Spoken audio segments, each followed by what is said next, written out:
Hello, everyone, and thank you for being here. My name is Paul D'Ambrosio, and I teach Chinese philosophy at East China Normal University, where the 四海为学 Collaborative Learning Project is based. I want to welcome you to our 27th lecture, and I just counted it up. This is our 50th event. So I'm very happy we have Anna here for the 50th event. Today we are privileged to have Professor Anna Baka, and the title of her talk is Philosophical Foundations of Legal Policy, Bridging the Gaps Between the EU and China. We are also very happy to have Dr. Victoria Sukhomlinova, Professor Daniel Bell, and Professors Huiling here as discussants. These are all wonderful people, so it will be a great event. Our chair today is Anastasia Meimaridi from East China Normal University. It's become a tradition here at 四海为学 to give younger scholars a chance to be part of high-profile academic events by inviting them to take part as chairs or discussants. So if there are any young scholars in the audience who wish to be part of future events, please let me know. This lecture in total will be 90 minutes and end promptly at 8:30 p.m. Beijing time. Before getting started and handing things over to Anastasia, I want to say a few things about the 四海为学 Collaborative Learning Academic Forum. This project hopes to distinguish itself from some of the less productive conventional practices in contemporary academia. As posted on our website, we are not interested in male peacocks, in jerks, or in any form of egoism or self-promotion. We hope to curb all types of aggressive and look at me, I'm smarter than you, or don't I know so much, and similar attitudes sometimes found in academic exchanges. We might even go so far as to say that we hope to be the counterbalance for the negative attitudes often found in so-called blind reviews. While there is a time and a place for anonymity, or at least the appearance of anonymity, there should be just as much time and place in academia for speaking to one another in more congenial and community-forming settings. The neologism 四海为学, which was created by Robin Wong, is a play on 四海为家, and we hope to keep this 四海为家 at the foreground of all of our events. The 四海为学 Collaborative Learning Project seeks to accomplish these shifts in orientation during academic exchanges by encouraging productive communication, humble discussions, real questions, and responses that are open and honest. We hope to foster environments where people truly learn from and with one another. So thank you again, everyone, for being here. Our chair is Anastasia Meimaridi. She is currently pursuing her PhD in Chinese philosophy at East China Normal University in Shanghai. She holds a master's in Chinese philosophy and culture from Fudan University, and her MA thesis was titled Self-Cultivation and Sexuality in China and the West. Anastasia completed her bachelor's in political science and international relations at the University of Peloponnese, focusing on the comparative study of classical philosophy and Eastern thought. Her current work focuses on conceptions of desire in early Chinese thought. We are very happy to have you here, Anastasia. The floor is yours. Hello, everyone. We're very happy to have our speaker today, Anna Baka. So a few words about her. Dr. Anna Baka is a Greek jurist and the Marie Sklodowska Global Fellow at Foscari University of Venice and Harvard University, specializing in comparative philosophy, EU law, international and comparative law, and human rights. Her research explores the intersection of Aristotelian and Confucian thought as a conceptual foundation for the EU-China Human Rights Project funded by the EU's Horizon 2020 program, which seeks to provide a philosophically informed framework for legal and normative engagement between the positions at the University of London, the University of Crete, and the University of Hong Kong, and has contributed to and philosophical scholarship evolution of human rights discourse. Her work draws on Husserlian phenomenology, classical philosophy, and the historical reception of law in China, bridging gaps between the Western and Chinese legal traditions. Beyond academia, she has been actively engaged in legal policy and human rights advocacy. She has served as a senior human rights lawyer at the Greek National Commission for Human Rights, the legal working group of the European Network of National Human Rights Institutions. In this capacity, she has collaborated with the UN, the European Commission, and she has advised the Hellenic, Italian, and Turkish parliaments on human rights matters.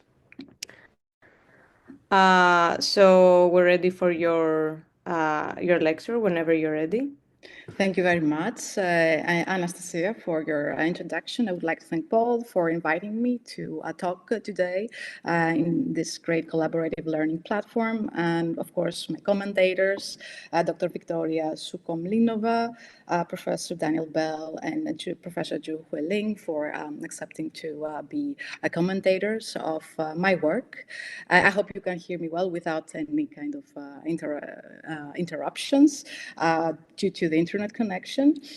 So today my presentation would be basically on the work that I've been doing the last 3 years. It's a work that has been funded, it's fully funded by the European Union. It's a Marie Curie Global Fellowship. The first 2 years of the fellowship were spent at Harvard University and the third year at the University Foscari of Venice. And as the title says, the idea is to bring philosophy into legal policy and try to find basically solutions, legal solutions, very practical solutions by using philosophical concepts. And in the case of the particular project that I have been working on to bridge gaps, policy gaps and human rights gaps between the EU and China. So a little bit about the EU-China relations. I will go really fast because I have prepared many PowerPoints and I think that the time will not allow. So the establishment of diplomatic relations between EU and China started in 1975 officially. There have been several trade agreements. In 1985, there has been the EU-China Trade and Cooperation Agreement. The EU-China relations were elevated to a strategic partnership in 2003. A strategic partnership for EU, it means that a certain country is really important and it structures the relationship with this country in the form of political dialogues and cultural exchanges that normally are, happen every year or even more often than that. Several other documents, but I will just, I think, insist on this one, which is the EU-China Comprehensive Agreement on Investment. This is a very important agreement that was concluded in 2020, and the idea was to replace the bilateral investment treaties between European member states and China with a comprehensive agreement that it will be between EU and China on the basis of EU's exclusive competence on foreign direct investment. Now, this was concluded in 2020 and of December, and it was basically, let's say, the framework of a more analytical agreement that would take place afterwards. But it set up very important commitments on the part of China, particularly the transparency on subsidies, for instance, rules against forced technology transfer, provisions of sustainable development, including commitments on climate and forced labor. And that was basically opened the Chinese market to European Union companies. Unfortunately, this did not really work out, although there was a conclusion of the agreement between basically the European Commission and China, because on the part of the EU, negotiation happens on the part, it is basically the European Commission that negotiates the agreement. But then the Council of Europe needs to approve as well as the European Parliament. So we need, both of these institutions to agree in order for an international treaty on trade to be ratified. However, although the Council of the European Union approved the agreement, the European Parliament did not give its consent. And one of the reasons was human rights concerns. We had sanctions imposed from EU on Chinese officials, and there was a Chinese retaliation where sanctions were imposed to several European individuals, including 5 members of the European Parliament. So this is just, the tip of the iceberg. The problem is much deeper than simply, a disagreement on human rights because of the comprehensive agreement on investment. It is a broader theoretical tension between EU and China. Normally, theory and political theory in Europe treats the class as a class over values. So it is like you have 2 normative, let's say, authors. On the one side it is EU and the other side is China. So it is a matter of, maybe priorities and values that is the problem according to the mainstream, let's say, political analysis. This is why, for instance, it is said that China promotes social and economic rights, whereas for EU, civil and political rights are more prominent. So this is my project. It's called Right. This is the title, The Right in Human Rights, Aristotelianism and Confucianism at the basis of the EU-China human rights dialogue. So the idea of this project is to basically provide a philosophically informed conceptual human rights framework on the basis of these 2 traditions, Aristotelian philosophy and Confucianism, for the sustainable continuation of the EU-China human rights dialogue and the unblocking of the comprehensive agreement on investment, hopefully. It also serves as a strategic priority of the EU and the 2030 Agenda for Sustainable Development. So the whole discussion about human rights should be connected to how basically also China has received international law in the past. And the way it received international law was not a good way, of course. It is quite well known that the first encounter between China and modern European powers were the unequal treaties, a series of one-sided treaties that, for instance, granted clauses on extraterritoriality, the fact that foreigners were subject to their own laws and not Chinese jurisdiction for criminal matters, for instance, low fixed tariffs favoring Western imports, territorial concessions such as treaty ports. So there were a series of treaties. Here is basically a photograph from the signature of the Boxer Protocol. I think on the right you can see the emperor, and just next to him is Liang Qichao, a Chinese scholar who wrote quite a lot on international law and human rights. You can see how many Westerners, basically, I don't know, I think it were eight countries on the side of European Union signing this kind of protocol, and China was basically, according to this protocol, needed to pay a large sum of money that it managed to pay, I think, just before the start of the Second World War. Chinese scholars tried to understand what is this Western international law all about. I think we should be, and there was this so-called self-strengthening movement during this period of the unequal treaties, during which time there was also the first translation of international law by W.A.P. Martin. It was Whedon's Elements of International Law. Scholars at that time, Chinese scholars, started to understand that international law was a system that was designed to legitimize imperialism, and there was an unequal application of international law justice to favor powerful Western nations. Now, regarding the reception for human rights in China, I think it's important to dedicate a separate discussion on this. So, Western philosophers that were basically translated during this period were John Stuart Mill, Montesquieu, and Adam Smith. Liang Qichao translated Rousseau, and basically the whole reception of human rights was based on this translation of Rousseau. We will say later on why this is important, because we need to know, what kind of works, what kind of philosophical works were the basis upon which Chinese scholars build upon their own arguments.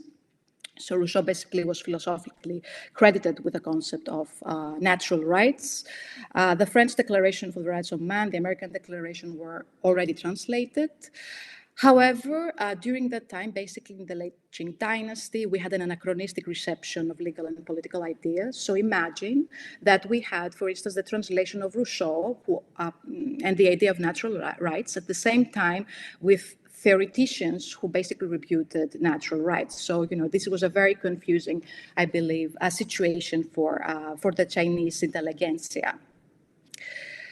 So there have been several neologisms that were basically created during that time, the Zhenchen, Tianfu Zhenchen, Qianli. So it is all about human rights. There were special neologisms for natural rights. The adjectives that were adopted were also very close to the Western discourse, sacred and inviolable. And the first use of the term was by W.A.P. Martin.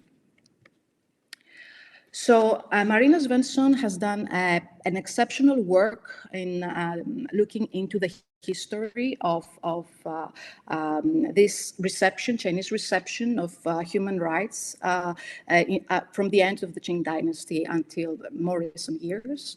She mentions that basically the mainstream term used, which is a Chuanli, which means power and profit, is something that, it's a translation, let's say it's a translation that does not properly reflect the Western concept of rights. However, I don't agree on this with Marina Svensson, because power and profit are precisely what rights are all about in the Western world, which we will see later on according to the mainstream dogma.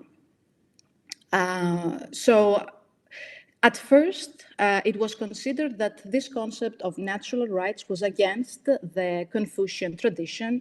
There was a contrast between rights and rights. This was said by an anonymous author. And Liang Qichao was also saw a sharp contrast between rights and the concept of benevolence, but he saw as he considered that rights were closer to the idea of righteousness. Another scholar mentioned Wang Guangwu, that the Yiwu, duty or obligation, are basically, because the compound is righteousness and task, is closer, would have been a better fit in Confucian morality to express this idea, but this was not very much developed. We also see the term Mingquan, people's rights, and this is, for instance, Liang Qichao's advocation of Mingquan as a means to limit autocratic rule. Sun Yat-sen dismissed the concept of natural rights and only talked about Mingquan. When scholarship began to develop even deeper, so Chinese scholars tried to basically find a basis upon which the whole theory of human rights is based upon. For instance, there is a suggestion that maybe a right to autonomy comes at the heart of the discussion. Kang Youwei talked about the right of self-mastery, because everybody is born, free and not a slave, then there must be some kind of natural right to self-mastery. But an article later on argued that there are no rights outside the law, thus, basically embracing the mainstream legal positivist position. Another theorist saw that at the core of human rights is the idea of zhangge, of personality, that rights belong equally, as I said, to all people, because nobody is born a slave. And what is very interesting is that metaphors on human rights that we are seeing in the West, for instance, that human rights have a core and a perimeter, periphery, is employed in China, but in a culturally specific way, that personality is the root and rights are the branch. So even, from linguistic point of view, it's very interesting to see how the Chinese scholarship has basically used this kind of arguments, so Western metaphors. And also, there was a great part of the scholarship talked about the interrelation between rights and duties, thus also following the Western dogma, as we will see later on. Depending on the political situation in China later on, then rights started to become, many utilitarian arguments started to develop. That rights were important, for instance, for social progress and national salvation. That was basically anti-macho arguments. But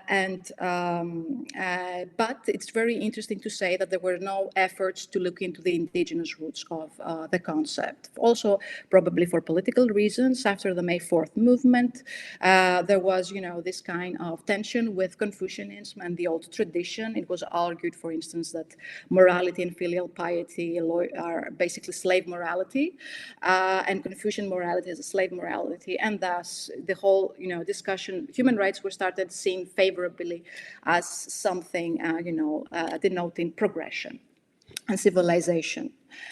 Harold Lasky was a Marxist who was also translated during that time. Now, Lasky, I'm not an expert, but I think there are many contradictions in this work because he combines Marxist elements and liberal elements and some Aristotelian elements that maybe further complicated the discourse on human rights in China. The political position, both on the side of the Communist Party and Kuomintang, was basically that human rights are an abstract Western idea that does not fit China's reality. It was not so much about the cultural compatibility with the Chinese, let's say, culture and tradition, but because of the argument was that the economic, political, and social reality in China was one that would not, let's say, allow for the inclusion of the concept in a way that would be compatible with the political reality of China. There was also now the nationalist argument that people should sacrifice their individual freedoms for national salvation. But I think a crucial point is the China League for the Protection of Civil Rights, led by Zhong Qinling. And that was a reaction to Kuomintang's oppression tactics. The China League asked for the release of political prisoners, and it was basically one of the first bodies that advocated for human rights in China, talking actually also about civil and political rights, such as the freedom of association, the freedom of expression, and they also underlined the need for the investigation of the conditions in prisons, which I think is very, progressive for that time. There were also some other institutions, and let's say that Zhang Jiangmei was one of the scholars who tried to look into proto-human rights ideas into Chinese philosophy. In general, there was no such effort, as we said, for several reasons. And actually, he suggested that there was such thing as a natural law and natural rights in Chinese culture. But I don't think that he basically made an analogy between rights and righteousness and human rights. However, gradually, the Marxist discourse was the most prominent, and as expected, human rights discourse was considered as elitistic and bourgeois. What is very interesting is that besides the fact that China had, this position internally, the political position was that human rights are not really compatible with the political and social reality in China. However, in the international sphere, Kuomintang actually contributed to the drafting of the Universal Declaration of Human Rights.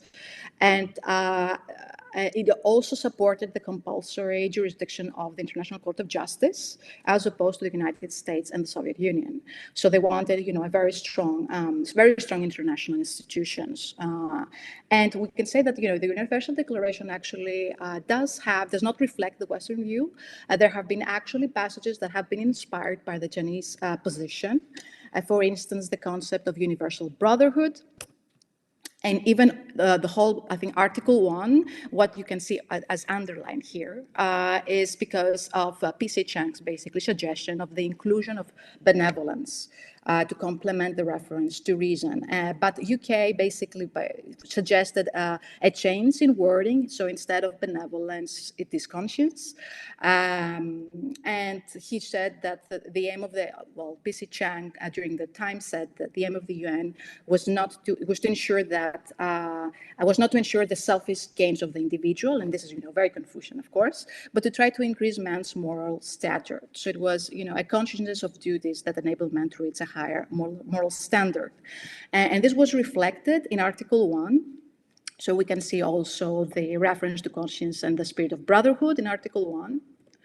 And also Article 21, everyone has duties to the community in which alone the free and full development of his personality is possible. Again, this has been a Chinese suggestion. So we see that despite the domestic rhetoric, Kuomintang was actually very supportive on the international sphere. Of course, there was also a political strategy behind this, but nonetheless, we can see that on the international, from the international perspective, they did indeed support the idea of universal rights. And here we come to the heart of the problem, which is a problem of human rights, basically, theory and jurisprudence. So the problem with the definition of human rights, I think this is at the core let's say, of my research was what kind of definition should one, how should we define human rights? Is there a way to define human rights? However, the legal mainstream, legal theory does not support the idea that there are a priori essential truths about law and human rights. This is, a mining process, a mystical process that cannot be supported logically. This is as part of the metaphysical, basically, movement of modernity and logical positivism. However, there have been scholars, for instance, John Finnis, that argues quite convincingly, in my opinion, that there is some rhetoric, that some human rights, there's a human rights hierarchy, some human rights are, more important than others.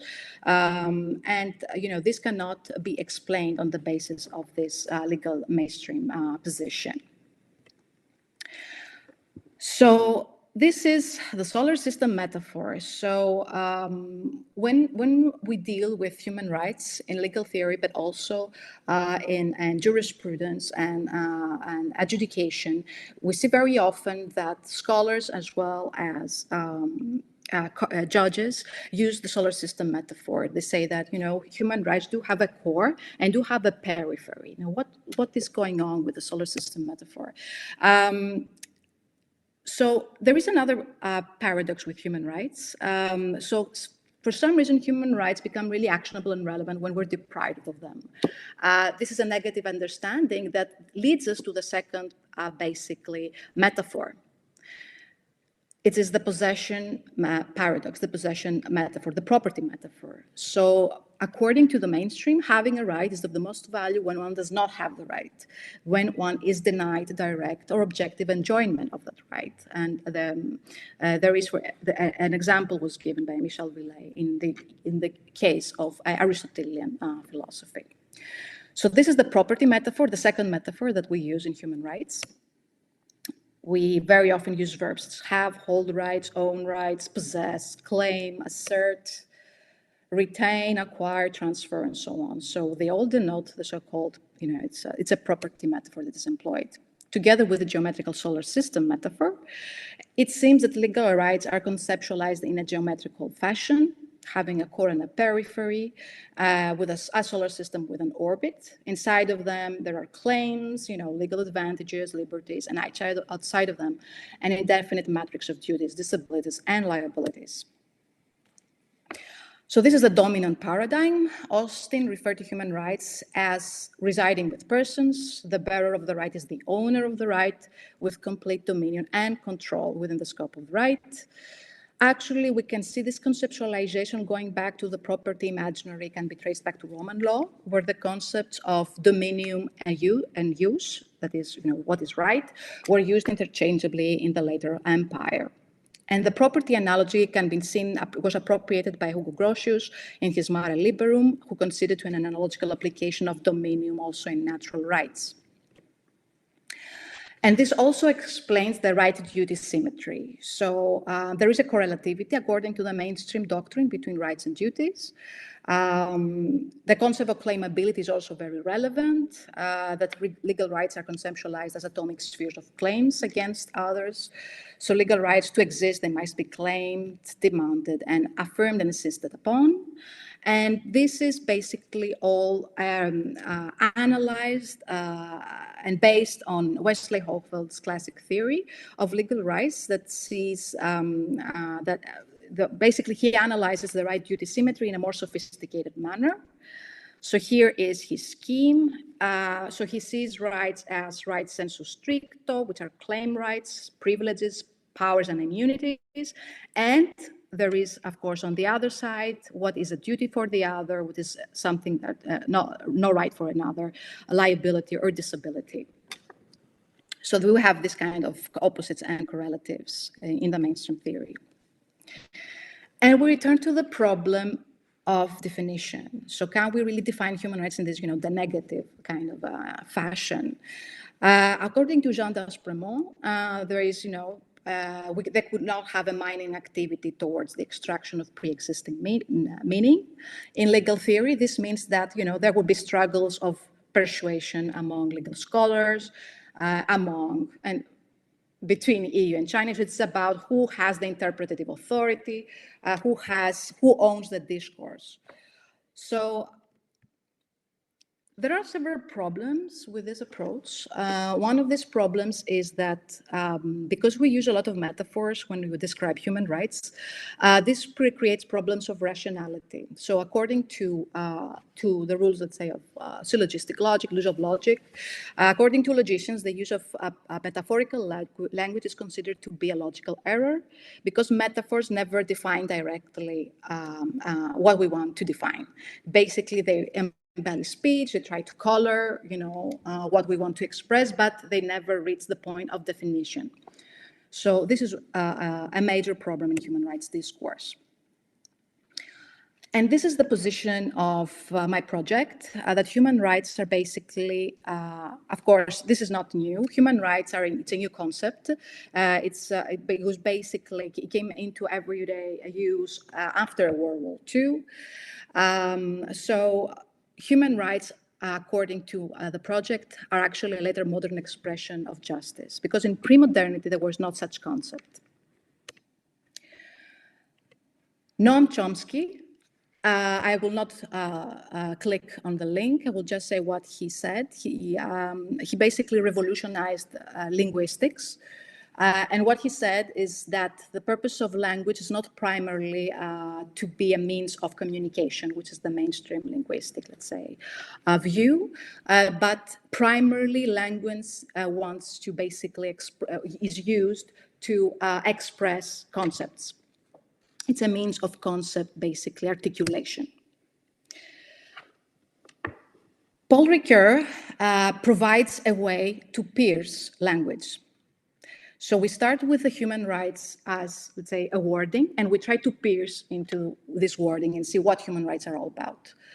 So Paul Ricoeur provides a tool for this. It is hermeneutics. According to Paul Ricoeur, the role of this tool is the exposition and reflection on hidden meaning, presuppositions regarding the understanding of the world and the knowledge built upon this understanding.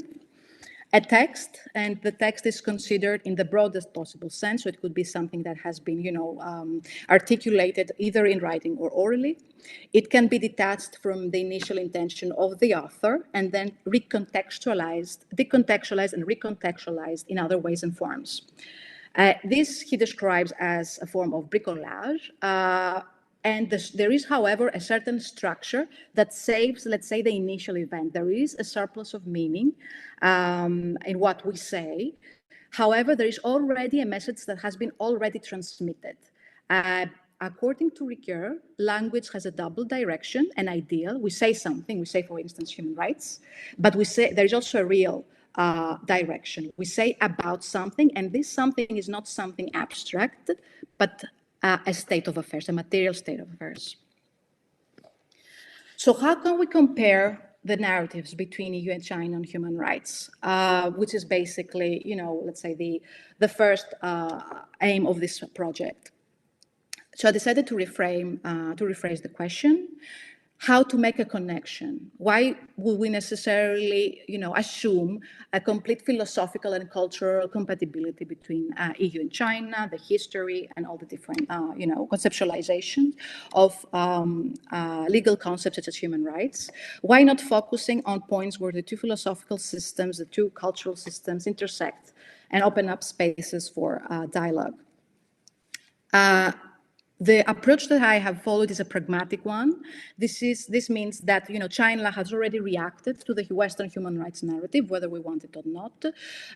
So even in a negative way, by using developing an anti-paradigm or a critique on the Western paradigm, it nonetheless uses as a first paradigm the Western paradigm. So it basically reacted to the first discourse. I was very excited when I read a piece by Alasdair MacIntyre on one of works of comparative philosophy between West and China. I don't remember the work.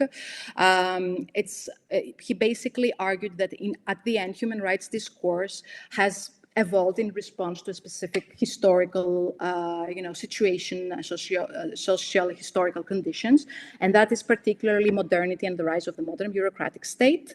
And it makes sense that this discourse has been, developed also for the citizens to be protected against, policies of these bureaucratic states that contravene the interests of the citizens. So China, according to Alasdair MacIntyre, cannot avoid engaging with this discourse, as the path has already been walked. And I think that more or less this has, this is the case. So what is the meeting point between the two cultural worlds, according to the project? I think that Aristotle is the one point, is the work of Aristotle that would help find this meeting point, and his work on meaning and in the organon. So for Aristotle, words are symbols or signs of affections or impressions of the soul. Written words are the signs of words spoken. Writing is speech as writing, so also is speech not the same for the whole of mankind. So he basically distinguishes, how language is used in different national, cultural settings. But he says, but the mental affection themselves, of which these words are primarily signs, are the same for the whole of mankind. For Aristotle, a noun is basically established by convention. So it is established by a kind of an agreement. How we use a certain word is a matter of agreement among us. However, a noun alone does not have truth or falsity in it. So it should be a kind of a process of, let's say, an adjudication, let's say, that would basically confirm the truth or falsity of something. On the other side of the meeting point, we have the rectification of names, Changming. Now, this rectification of names requests, let's say, an alignment of names or titles or ideas with their corresponding material realities and behaviors, as we can see, for instance, in the analects. So if names are not correct, then language is not in accordance with the truth of things. If language is not in accordance with the truth of things, then affairs cannot be carried out successfully. So we can see how language is one side brings together the concept formation and the material world. So it is important, to bring this back to human rights, it is important to see whether human rights correspond to a certain, what kind of material reality the word of human rights corresponds to. History of ideas is a way to do it, is a way to see in what type of material reality human rights correspond to. So I have traced in the research its historical moments in the evolution of human rights. The first is in the Oreste trilogy of Aeschylus. The second is in Aristotle. The third in the Stoic and Roman appropriations of the concept of natural justice as developed previously in classical Greece. Then the fourth point is the scholastics, who reappropriated the concept of natural justice of Aristotle. And we have the Christian origin of modern rights. Basically, this is the moment when natural rights were for the first time articulated. So it's basically, we can see that human rights have had an entirely Christian origin. And then we have an Aristotelian a revival with Hugo Grotius and then Jacques Maritain, who also influenced the drafting of the UN Declaration of Human Rights. And finally, the moment where we are now, the anti-metaphysics and the liberal connotations of modernity and the modern conceptualization of human rights. So it's a very long path. So this is Aeschylus Orestia. I think it is the first point in history/mythology where a god has given rights to humanity. Before that, normally gods, requested things from men. We had the 10 Commandments. Now in Aeschylus Orestia, it is a trilogy consisting of 3 works: Agamemnon, the Libation Bearers, and Eumenides. It is a circle. It traces a circle of events that in the house of Atreus, and leads to the establishment of the judicial system in Athens. So, in the first plane, Agamemnon, King Agamemnon returns from the Trojan War, where he had sacrificed his daughter Iphigenia in order to win the war, but he was murdered by his wife Clytemnestra, who wanted to take revenge for the sacrification of their daughter. So this is the circle of retributive justice that begins, the lex talionis. In the second play, Orestes, who is Agamemnon's son, takes revenge for his father's death by killing Clytemnestra, his mother, and her lover Aegisthus. And then the circle of blood revenge continues, because we have the spirits called the Furies, the infuriated goddesses, the spirits that wanted to take revenge for Orestes' killing of his mother, for the matricide. And then we have the Eumenides, the third part, which is, I think, the most important part judicially. It opens with Orestes seeking refuge at Apollo's temple in Delphi. He is haunted by the Furies. Apollo defends Orestes, saying that the matricide was justified. However, Athena, the goddess of wisdom, could see that this is a circle that would never end. So she establishes the Areopagus court, and she basically recognizes the futility of all this. We see the transition for the first time from lex talionis to the nomos of the polis, the rule of law.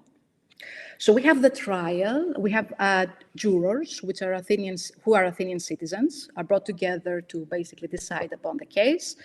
Apollo makes the very interesting argument that the father's life is more sacred than the mother's life, citing Jews' authority.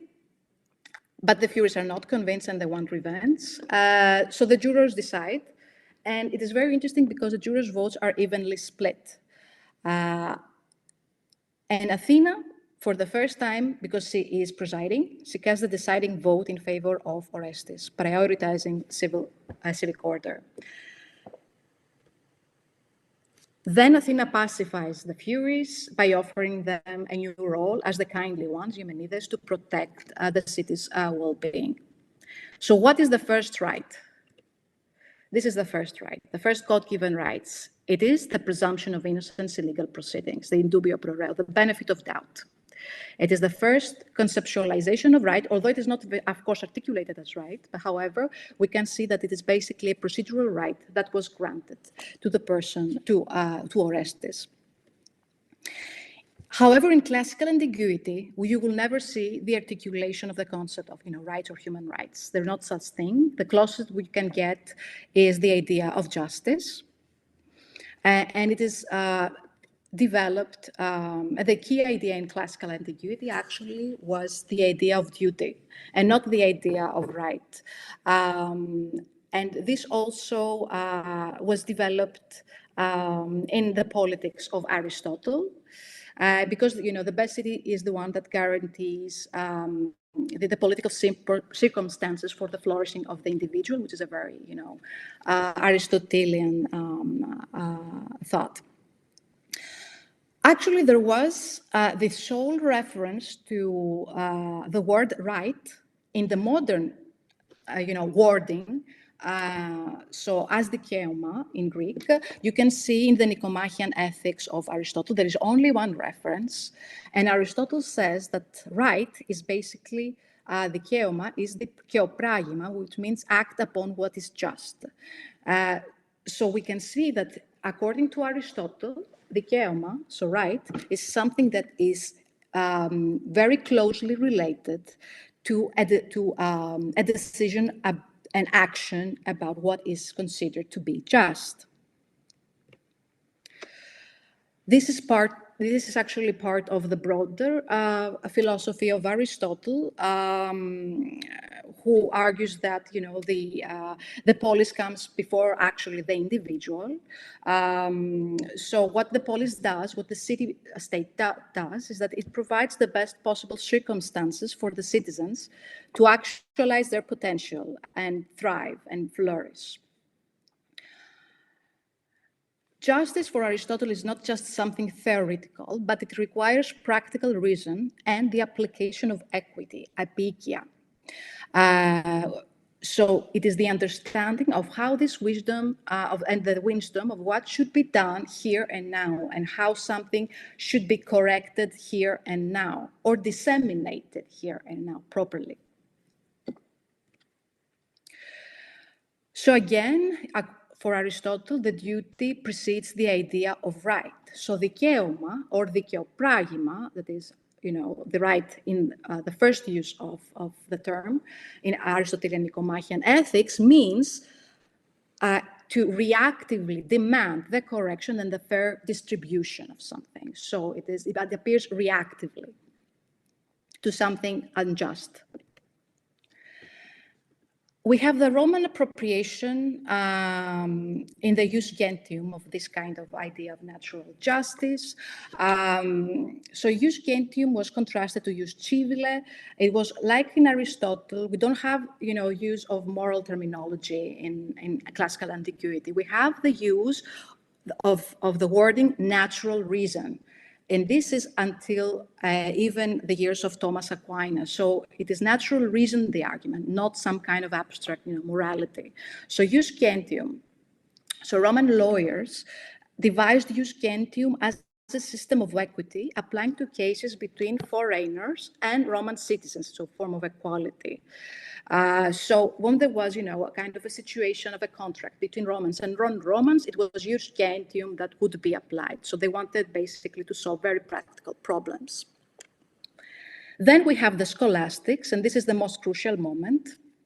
First with Thomas Aquinas, and we had the translation of the Aristotelian works for the first time of the Nicomachean Ethics from Arabic to Latin, and Thomas Aquinas realized that it would be very important for Christianity to find, to try to incorporate Aristotelian teleology in the dogma. So for Aquinas, natural justice became natural law, which is the divine law, the eternal law of God.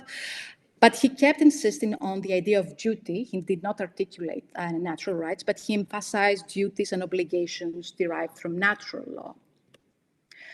The modern use of the word, rights, we can see in the scholastics, and particularly in the arguments of Francisco de Vitoria of the School of Salamanca, when he was asked by King Charles of his opinion regarding the politics of the Spanish crown in America. So, it was the years of the discovery of America, a new world, and they wanted to know. So the king was curious how they should deal with these new peoples, the Indians, whether they would be, free to take their land, and what kind of rights these people have.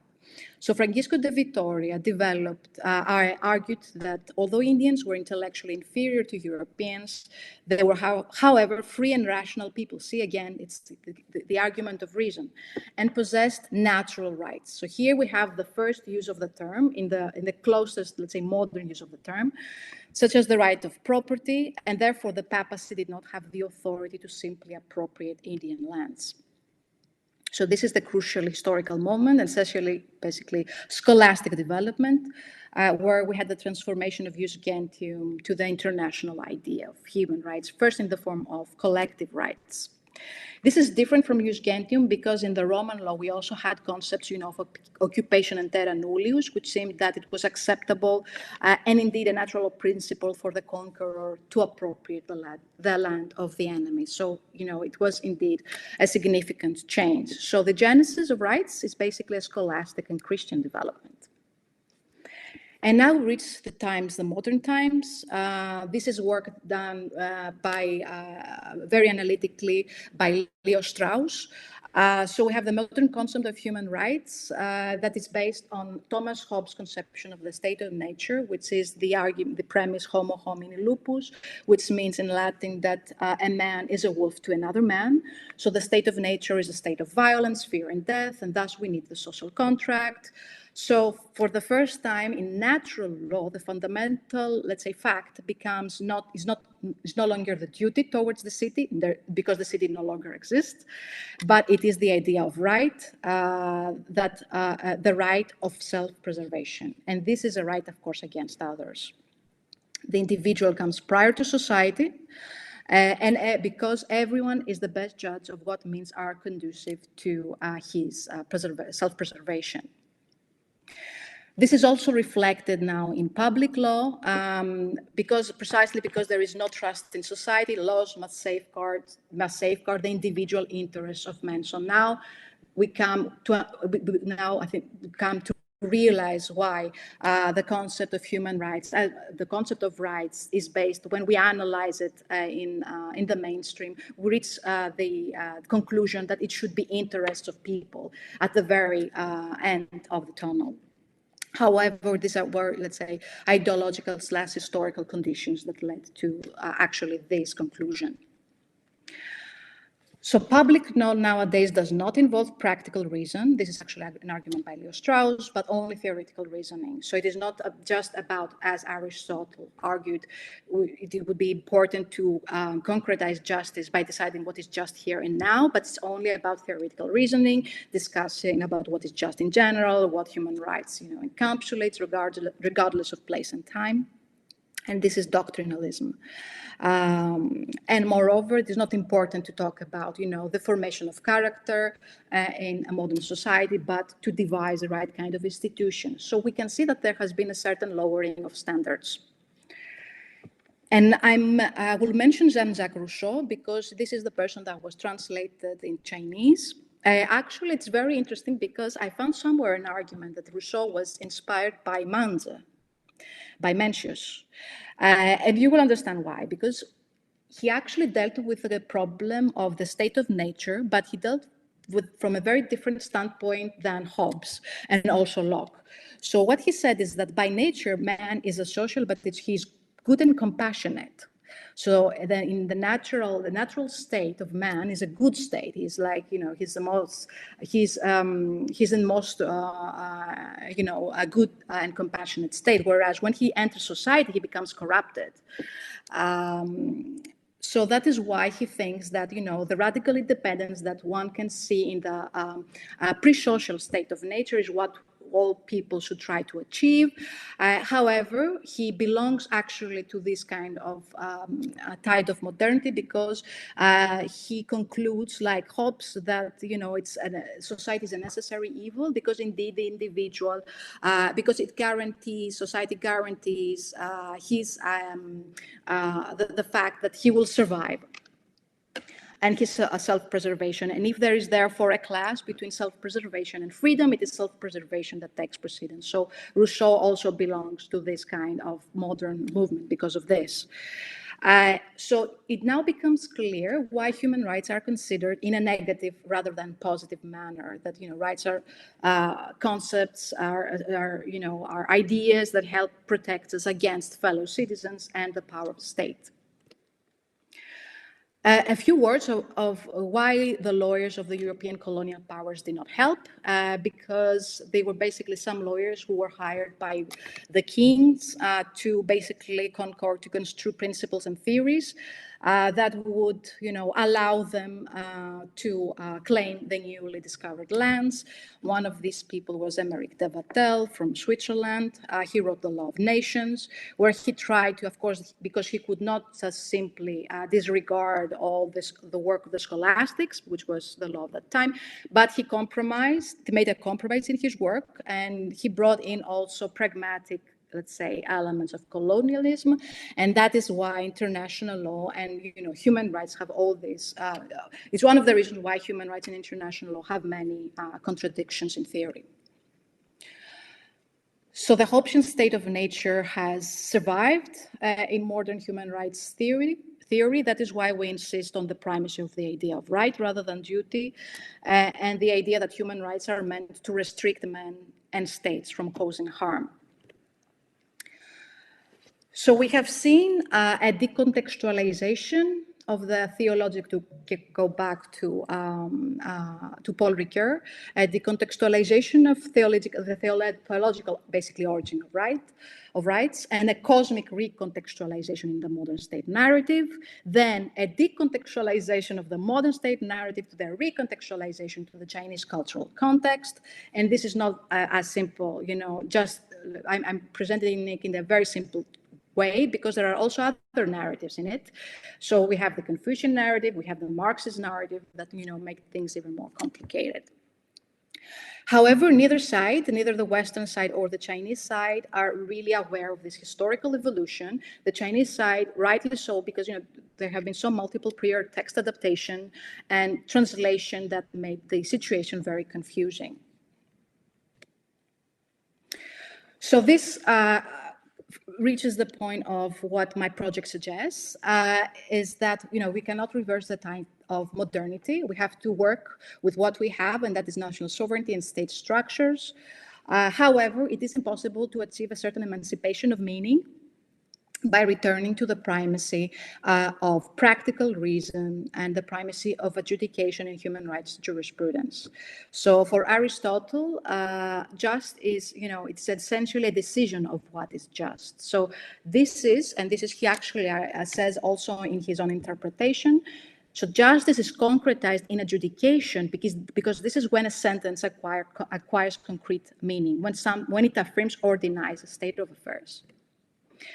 So we should understand adjudication in the broadest sense, formal adjudication, but also other means of adjudication would take the form of mediation or arbitration.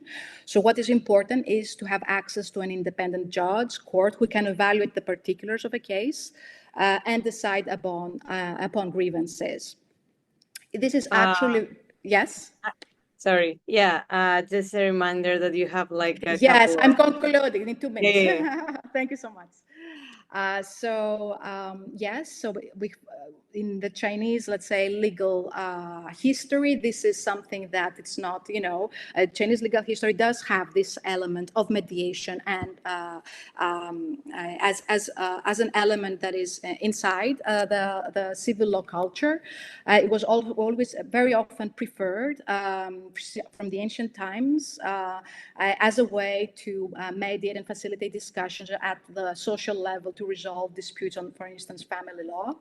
And this approach was very, very effective. Historian Philippe Huang introduced also the concept of the third realm, and he explains how even there were, formal and semi-formal and informal practices that all blended together in a way that laws and customs, work together, and this also allowed pragmatically the resolution of disputes and the facilitation of social order and justice in a manner that was very attuned to the local context. So I'm suggesting that a way out of these abstract theoretical classes is an access to justice and access to remedy provisions. The suggestion of mediation or arbitration bodies that could decide about differences arising, for instance, in the application of bilateral treaties, such as the Comprehensive Agreement on Investment, which now includes a state-to-state dispute settlement mechanism, but it could also, for instance, be revised in a way to include provisions for investors to state dispute settlement. And some other ideas, such as in the arbitration clauses, there could be also a theme on business and human rights, panels consisting of, bringing together EU and Chinese human rights experts could be of relevance, and they could bring in their culturally specific views. Suggestion of mediation mechanism, for instance, for human rights issues could allow also maybe the participation of affected stakeholders to have a voice. I also suggest that there could be a transparency in these arbitration proceedings. If all these documents would be made public, that would be very useful, and allow for stakeholder submissions, always in the bilateral treaties, mechanism where non-governmental organizations and civil society and other stakeholders could submit amicus curiae and participate in hearings. So basically enhance the adjudication aspect rather than insist on the definition on the theoretical plane. So thank you very much. That was the conclusion. And yes, it was about an hour. I'm sorry, it was long. So I think I can now turn, because I cannot see you, I can only see my PowerPoint. So I can just stop sharing the screen. Yeah, let me just do this. Okay, and how do I stop sharing? Okay, stop sharing. Yeah. Okay, did I stop sharing? Yeah, we're fine. Yeah, thank you. Thank you for your presentation. Thank you. So today we have three discussants. The initial comments will be by Professor Daniel Bell. Hello. Theory with the Faculty of Law at the University of Hong Kong. He served as Dean of the School of Political Science and Public Administration at Shandong University from 2017 to 2022. His books include The Dean of Shandong, Just Hierarchy, The China Model, The Spirit of Cities, China's New Confucianism, Beyond Liberal Democracy, and East Meets West, all published by Princeton University Press. He's also the author of Communitarianism and Its Critics. He's founding editor of the Princeton China series, which translates and publishes original and influential academic works from China. His works have been translated in 23 languages, and he has been interviewed in English, Chinese, and French. In 2018, he was awarded the Huiling Prize and was honored as a cultural leader by the World Economic Forum. So we're waiting for your comments, Professor Dang. Thank you for the opportunity to comment on a very stimulating and rich discussion. And I learned much from the discussion of the history of human rights and as it evolved in the West, especially. I just have a couple of questions. The first point about the need to learn or from mediation style mechanisms in China. I mean, that sounds like a wonderful idea, but I just have two little questions related to that. One is, why do we need to use the language of human rights to make that point? I mean, if you want to use mediation to resolve family disputes or business disputes, I mean, we can just go right to the dispute without using the language of human rights. How does using the language of human rights help us for that purpose? That's one question. And the other question is, well, why do we need the whole history of the evolution of human rights to help us understand why mediation is important? So that's another question. Again, this is not a criticism because I found the whole discussion quite fascinating and I learned much, but I'm just wondering practically about that point. And then one question about the Universal Declaration for Human Rights, and Professor Baka mentioned that it had some influence from Chinese philosophy. For example, Article 1 mentions the spirit of brotherhood, and Article 21 mentions duties to the community. Now, I just wonder to what extent these ideas have had any practical effect, whether on legal policy or on actual, or in any way. Just so that's my question. Did these kind of Chinese inputs have any practical effect on the evolution of the Universal Declaration of Human Rights and the way that it was practical or meaningful in practice? Yeah. Thank you very much, Professor Bell. There were excellent questions. So yes, why do we need the human rights discourse in order to open up the window of mediation? I would say that it's more practical rather than theoretical. To add, let's say, a provision that opens the possibility, for instance, in the comprehensive agreement on investment, to bring, let's say, workers being able to claim what the comprehensive agreement of investment allows in terms of mediation. Maybe a wording on human rights and business and human rights would thematically open the possibility. So I would say that it's very, very practical. I really don't see that, I don't see it as a rhetorical kind of tool, but rather a practical mention. So in terms of the history, why do we need a history of human rights, and why don't talk, immediately about mediation? So I think that, the purpose of the presentation of the history of human rights, it is basically the whole philosophy behind, let's say, hermeneutics. It is the fact that we have a tool to see to understand how ideas develop and are enriched in terms of narratives throughout time, but they started somewhere.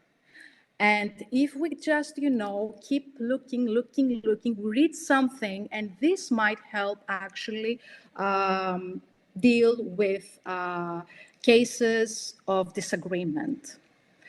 Because I think that if we do that, for instance, if the Chinese side understands how human rights evolved, I think that many questions will be responded.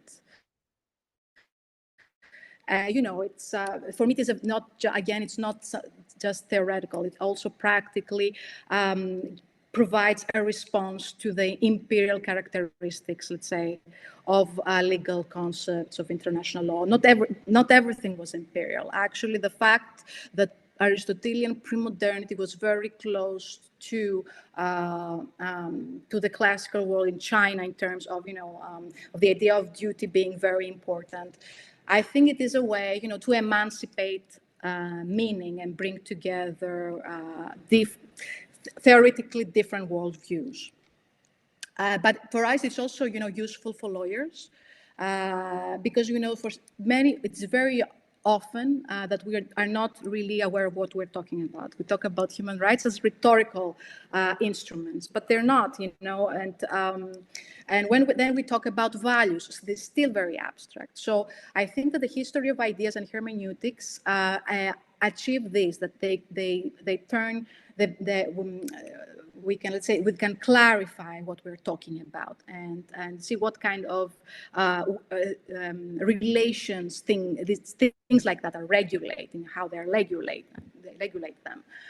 So we concretize, let's say, ideas, and we're not talking on the air and have encounters on things that are very abstract and have no use whatsoever. And then the Universal Declaration of Human Rights, no, it was totally rhetorical. I don't know if it had practical, honestly, because, this kind of preambles, in all human rights documents, we have all these kind of proclamations of equality, of, freedom and brotherhood. They create a climate, but unfortunately, if we do not know the history, and here's again, if we knew the history that this conscience and this brotherhood went back to benevolence, and again, this tool of hermeneutics helping us understand that this is corresponding to a certain cultural understanding of relationship among people, then again we would be using this wording in a non-rhetorical only manner. So yes, this is the purpose, to basically help lawyers and human rights lawyers understand what we are talking about and what is basically the point of where the EU and China don't have this discord about. I don't know if it was. Yes, thank you so much.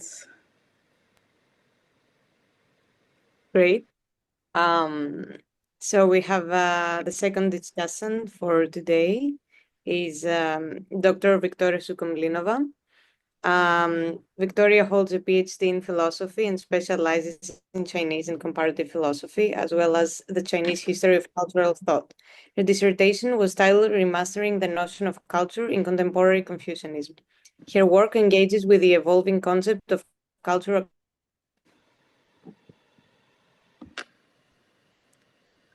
Anastasia, you're frozen. Across early, medieval, and contemporary Confucian writings, along with... I'm frozen? Okay. Okay. Yeah. Okay. I don't know where I've been, but her dissertation was titled Remastering the Notion of Culture in Contemporary Confucianism. Her work engages with the evolving concept of culture across early, medieval, and contemporary oral transmission of classical texts. She has published her research in Russian philosophy journals and in international communication of Chinese culture. She currently works as a program coordinator and research assistant at the New Institute in Hamburg, Germany. So, Victoria, I leave the floor to you. Thank you very much, Anastasia. And thank you very much, Paul, for inviting me. And thanks, everyone, for being here with me. It's my first actually lecture as a discussant, so I'm really honored. And I immensely enjoyed, Dr. Baka, your presentation at the World Congress of Philosophy. I was in the room, and it's so great. Really? Thank you. Yeah. And I'm also admiring the way how you managed to wear so many hats. Like as a researcher and as a practitioner, we have the whole research NGO here trying to struggle with, how to make philosophy impactful and everything. And I have two points which I hope would be meaningful. First, I really like the way how you use history of ideas and hermeneutics to frame your research. And I was wondering, maybe you would, of course, your argument is already comprehensive, but there's another theoretical angle you might want to consider. It's transcultural studies. Probably you did some research here too, and it's like really striking to me how it echoes how you talk about concepts, something like human rights being shaped by historical dynamics and cultural entanglements and appropriations and material conditions. And another work here that came to my mind is the work by Ralph Weber and Arindam Chakrabarti, Post-Comparative Philosophy. I'm not sure if that's the exact title, but it's in Post-Comparative Philosophy. And they also address this point, can we do comparative philosophy not aiming at complete philosophical compatibility, but rather aimed at piercing the discourse at some concrete points that help the bridges to be built. And my second point is more concrete. I did some research in the concept of Zhongming that you put as one of the three components of your theoretical, epistemological framework. But when I was working on it in scope of my MA studies, I found it a bit, controversial. Of course, the way how it's described in the Analects, it's wonderful. But the way how it was used and how it was used throughout the imperial history of various, political and ideological uses of Confucianism.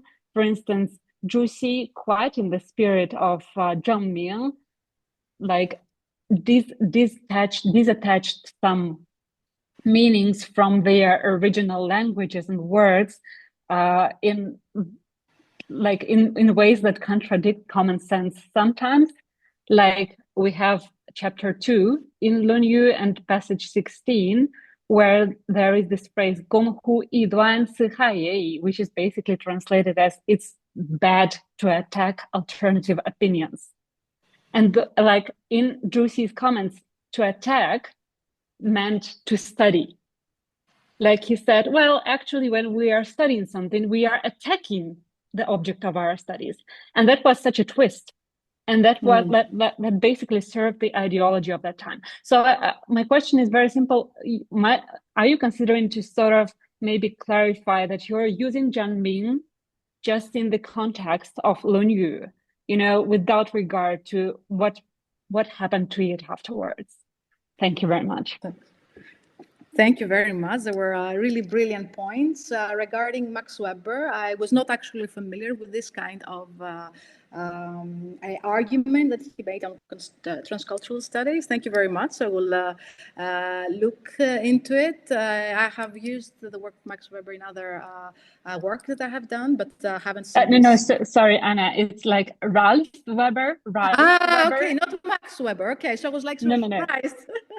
Okay, no, so yes, I will look. Still, the answer is the same, so I will look into it a bit deeper. Thank you for this. And then the Zhengming. So the Zhengming, I think that the Zhengming, I use it in the way it is used, let's say, in the Analects. Of course, the Zhengming can also be appropriated in politically, let's say, improper ways. So I'm not really surprised about what, the critique that you are making on Zhuxi and how the words are used there. But I think that in a way, Zhengming somehow responds to itself. So if, the names are used in a way that is improper, then the social disorder will follow and so on. But I'm not getting into it so much. So how I'm using Zhengming is simply say that we use it as a starting point to evaluate and to understand how a human concept corresponds to something in our real world.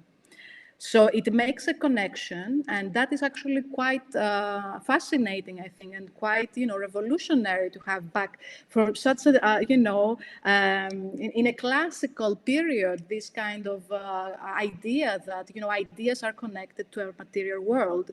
And if these ideas are not properly reflecting what is going on, then, there is problem, there is a societal kind of dimension in what can happen. So yes, I'm using it just for, this aspect of Zhengming. And as I said, I have seen something similar in Aristotle. I keep actually looking into Aristotle and his works. It's amazing how many things you keep finding, and I'm now studying the Organon, and I think that his work on meaning is absolutely brilliant. What he says that all nouns, basically what he says somehow responds also to a situation, a problem, philosophical problem,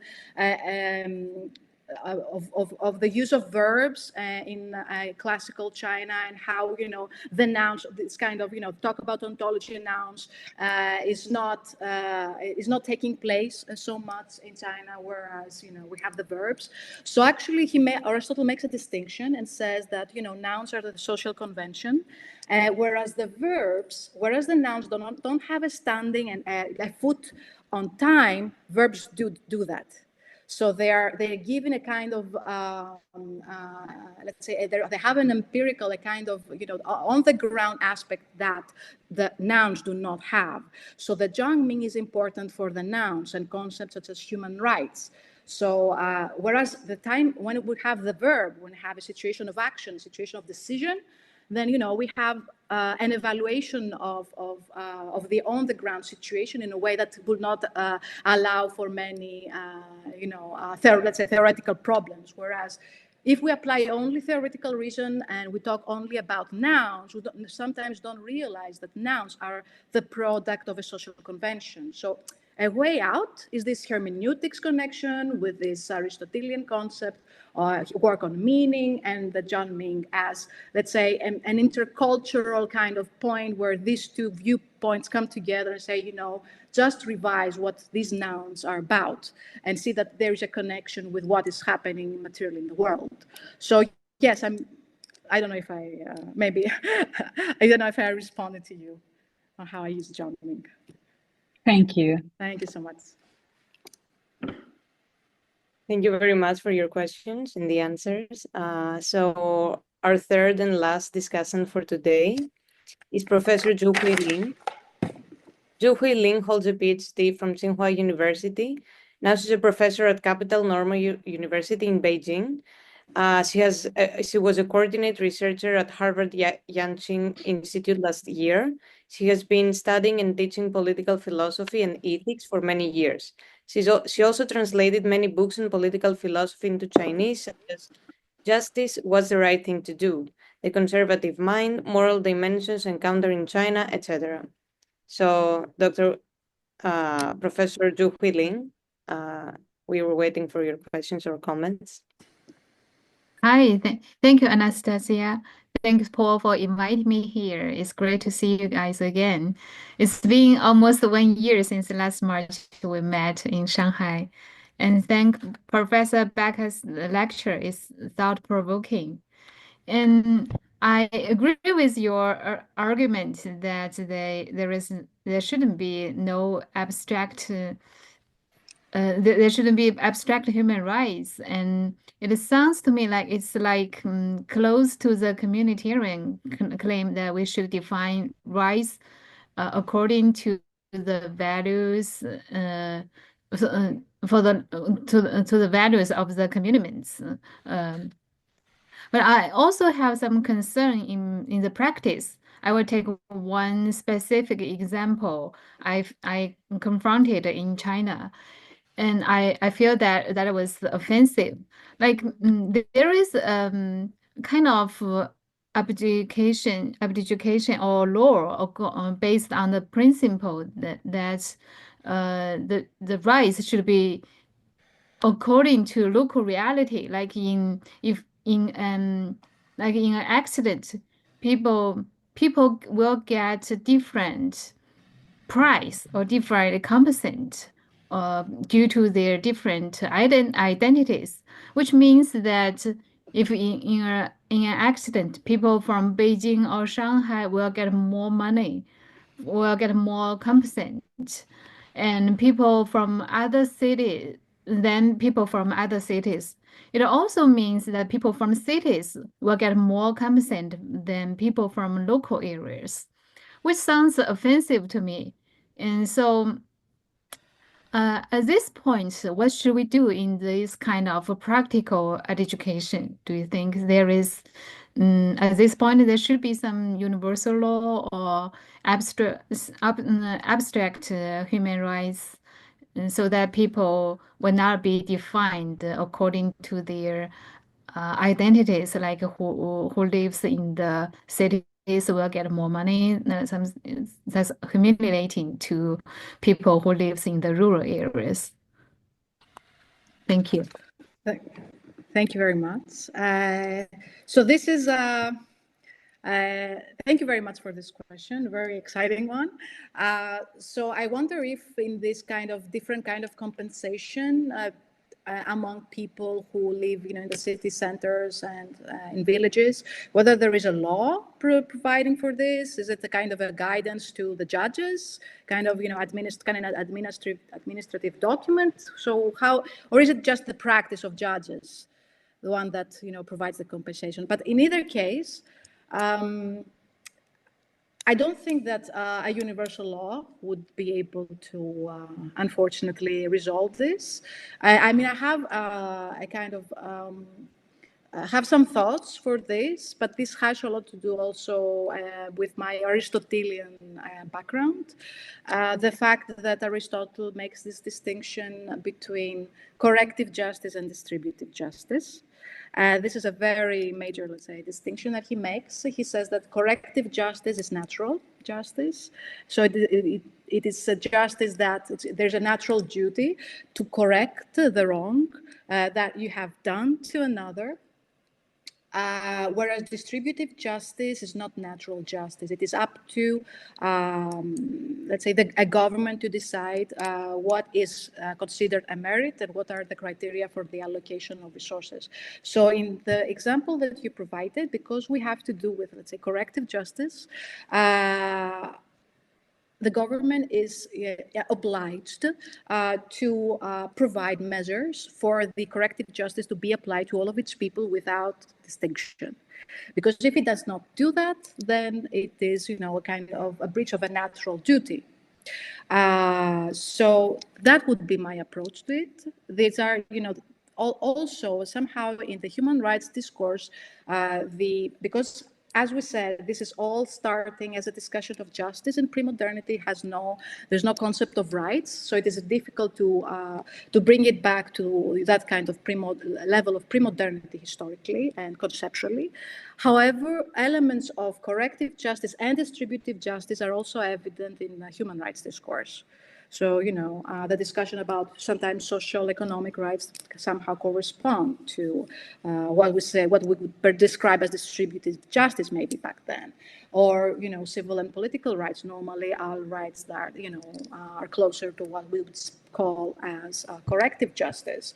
So that would be my approach. I think that it's not, let's say, ethically, in this pre-modern sense of the world, correct to have this kind of practice, to distinguish, the compensation on the basis of the status and identity. It's not distributive justice so that you decide on the merit. So you say, okay, I consider that it is a matter of, I don't know, whoever achieves a certain IQ test at 200, then, the allocation will be on the basis of this. And then you stick with the standard. In this case, you don't stick with your own standard. I don't know if I could respond to your question. Hey, thank you. Thank you. So right now we're gonna open the floor to the audience. Unfortunately, at this point, we don't have a lot of time, but we can take a question from the audience for sure. So is there someone that has a question?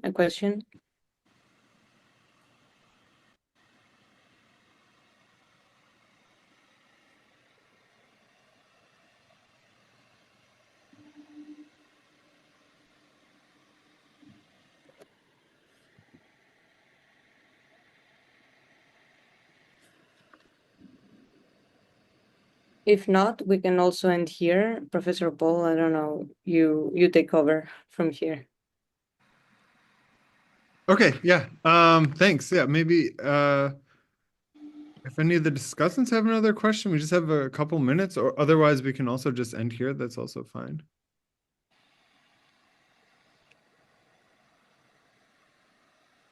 Okay, great. Thank you so much. Thank you so much. Yeah. This was great.